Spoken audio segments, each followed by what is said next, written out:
નમસ્કાર. સુરત રેલવે પોલીસે ચોરીના ગુનાઓનો ભેદ ઉકેલી મુસાફરોને મોટી રાહત આપી.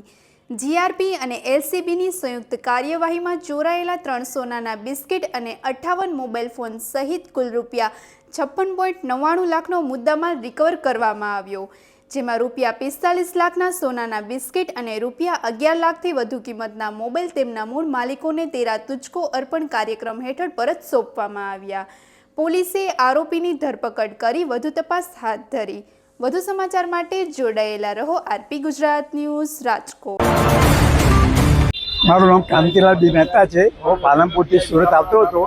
મારી પાસે સોનાના 3 બિસ્કિટ હતા, જેની કિંમત 45 લાખ આસપાસ થતી હતી.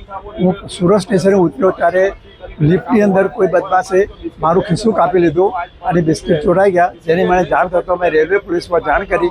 રેલવે પોલીસના સાહેબોએ તાત્કાલિક પગલાં લઈ 8 જ કલાકમાં અમને મુદ્દામાલ સાથે પકડી લીધા અને અમને આજે મુદ્દામાલ બી મળી ગયો છે. જૈન સમાજ આ સાહેબોનો ખૂબ રેલવે પોલીસો ખૂબ આભાર માને છે. પોલીસે અમારા માટે જે કર્યું છે તે બહુ અલગ છે. કેટલો મુદ્દામાલ હતો?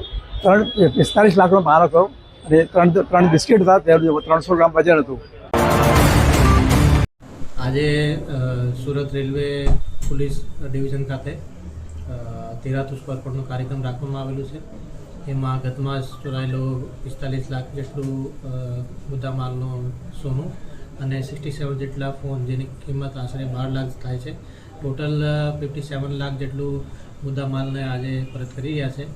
આમાં જે સોનાની ચોરી થઈ હતી, જ્યારે મુસાફર ટ્રેનમાં જતા હતા, જે એમને પોતાના મંદિરમાં દાન માટે એ લોકો લાવ્યા હતા, આ ચોરીને તરત જ અમે લોકો ડિટેક્ટ કરી અને નામદાર કોર્ટમાંથી હુકમ મેળવીને આજે એમના જે મૂળ માલિક છે એમને પરત કરવામાં આવેલો છે.